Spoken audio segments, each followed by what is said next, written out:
Assalamu alaikum. Dear students, now we are going to continue our language studies.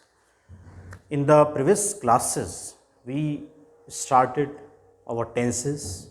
At the same time, we learned add a question tag, and we already discussed about the types of sentence. And today we are going to see the method of transformation of sentences. Actually, I told you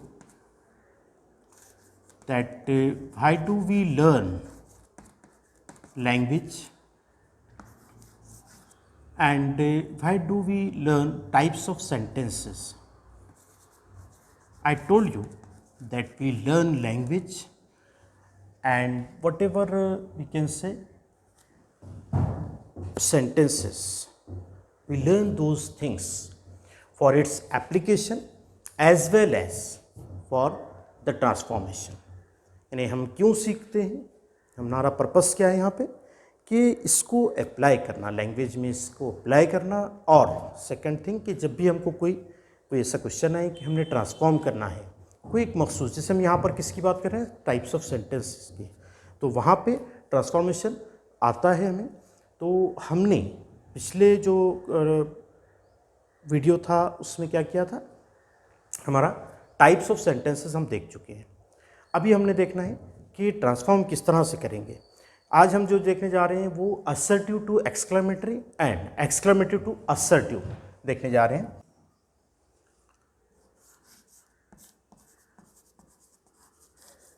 assertive और declarative भी इसे कहा जाता है।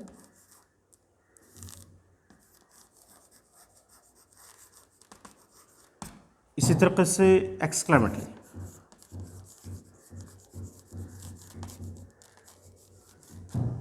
Sentence. Today we are going to learn how to transform assertive to exclamatory and exclamatory to assertive. Assertive और declarative हम किसे कहते हैं, a sentence in which we generally express our general information और it is also called statement, यानी जिसमें एक सादी सी एक बात कही जाती है, that is our assertive sentence. And exclamatory a sentence in which we generally express our strong feelings. तो हमने वहाँ पे टाइप्स में क्लियर किया था कि भाई ये क्या मखसूस टाइप में होता है। अब हमको ट्रांसफॉर्मेशन करना है। तो जिस वक्त आपके सामने कोई सेंटेंस असर्टिव सेंटेंस आता है और आपने उससे एक्सक्लेमेटरी करना है, तो वो जो सेंटेंस हमारे सामने आया है वही हमारा बेस रहेगा क्या का, एक्सक्लेमेटरी फॉर्म करने का।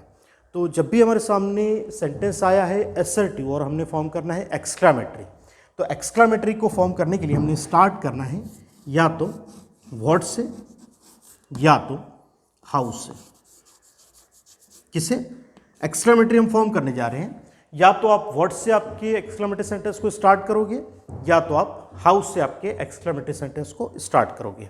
अब यहाँ भी हमारे पास में जो सेंटेंस आया है असर्टिव में वही बेस है एक्चुअली एक्सक्लेमेटरी बनाने के लिए। क्यों? क्योंकि जो सेंटेंस आया है उसमें अगर ए और एन अगर आर्टिकल्स रहते हैं तो आपका जो एक्सक्लेमेटरी सेंटेंस आप स्टार्ट कर रहे हो बनाना है उसको स्टार्ट करोगे आप व्हाट से। और अगर ए और एन नहीं है तो फिर आपने जो आपका एक्सक्लेमेटरी सेंटेंस है उसे स्टार्ट करना है हाउ से। पता क्या चल रहा है कि जो सेंटेंस असर्टिव का आया है वही आपका बेस है एक्सक्लेमेटरी बनाने के लिए। अब हम एक एग्जांपल लेकर उसे क्लियर करेंगे कि भी आपके सामने एक सेंटेंस आया है, just like you may see it is an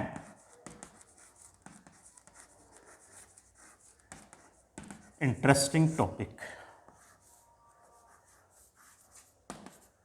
इसी तरीके से हम ले सकते हैं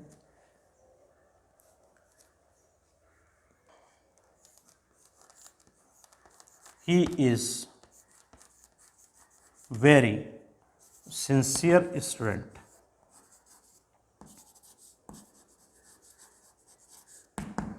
अब यहाँ हमने जो दो सेंटेंसेस लिए हैं इस पर अगर आप गौर करें तो आप देखोगे कि जो फर्स्ट सेंटेंस है क्या है, it is an interesting topic. अब यहाँ पे ये जो सेंटेंस है, इस सेंटेंस में हमारी कंडीशन के मुताबिक व्हाट ए और एन है, तो आप देख रहे हो एन है, तो मतलब आपने क्या करना है, आपका जो आंसर का स्टार्ट है यानी एक्सक्लेमेटरी सेंटेंस को हम जो फॉर्म करने जा रहे हैं ना, तो उसका जो स्टार्टिंग वर्ड है that should be what. Then whatever a और एन जो भी आया है वो हमने ऐड करना है। Then interesting as it is,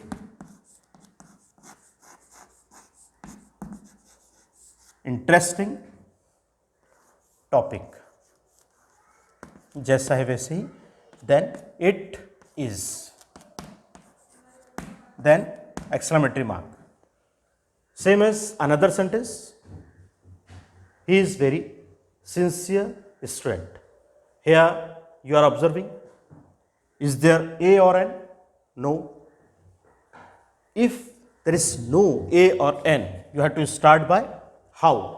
So you may start by how,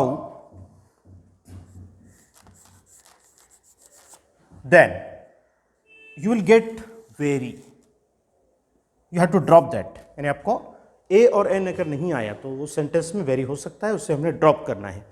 and then whatever adjective, adjective क्या है, how sincere student, then he is as it is, then exclamatory mark आपने देना है। पता क्या चला कि आपको जो असर्टिव सेंटेंस आया है वही आपका बेस है एक्सक्लेमेटरी बनाने के लिए। उसमें आर्टिकल ए और एन अगर रहते हैं तो आपने स्टार्ट करना है व्हाट से, और ए और एन नहीं होता है, नहीं रहता है उसमें, तो आपने स्टार्ट करना है हाउ से। अब एक खास चीज़ जो आपको याद रखना है कि आपने पहले में देखा है कि हमने यहाँ पर एन था इसलिए व्हाट से स्टार्ट किया। अब उसकी जस्ट आफ्टर ए और an we can say articles a और एन जो है आपको एज इट इज लिखना है just after what, then adjective जो है वो, देन जो भी आपका नाउन है, then it is, then exclamatory mark. In the second sentence you are observing what, there is no a और an, it means there will be very, we have to drop that very. हमको क्या करना है, वो very को drop करना है, और उसकी जगह पर आप क्या लिख रहे हो, हाउ लिख रहे हो, then sincere, then student, then he, then is. तो पता क्या चल रहा कि व्हाट से स्टार्ट करते वक्त आपको ए और एन से पहले व्हाट रखना है, और हाउ से जब आप स्टार्ट कर रहे हो तो क्या कर रहे हो, आप वेरी को ड्रॉप कर रहे हो और उसकी जगह पर हाउ रख रहे हो। देन जो भी आपका एडजेक्टिव है उसके बाद आप जो रिमेन पार्ट है सेंटेंस का वो, और फिर लास्ट में आपका जो हेल्पिंग वर्ब है वो आप लिखकर एक्सक्लेमेटरी मार्क आप देना है। ये भी हमने भूलना नहीं है कि एक्सक्लेमेटरी मार्क एक्चुअली वही उसकी एक मेन आइडेंटिटी है। जैसे हमने देखा था कि भाई इंट्रोगेटिव सेंटेंस की आइडेंटिटी क्या है, क्वेश्चन मार्क, वैसी एक्सक्लेमेटरी सेंटेंस की आइडेंटिटी क्या है, एक्सक्लेमेशन मार्क। अब हम देखेंगे कि एक्चुअली ये क्यों मैंने इस तरह के ट्रांसफॉर्मेशन किए जाते हैं, ये इसका तो हमने पहले भी बताया है कि we human being have different feelings, different emotions, and we convey our feelings and emotions by using different types of sentences. Sometimes we generally inform to someone, and sometimes we give strong feelings, and when we want to give or convey strong feelings we have to use exclamatory sentence. Now students, we will continue the next topic in the next class.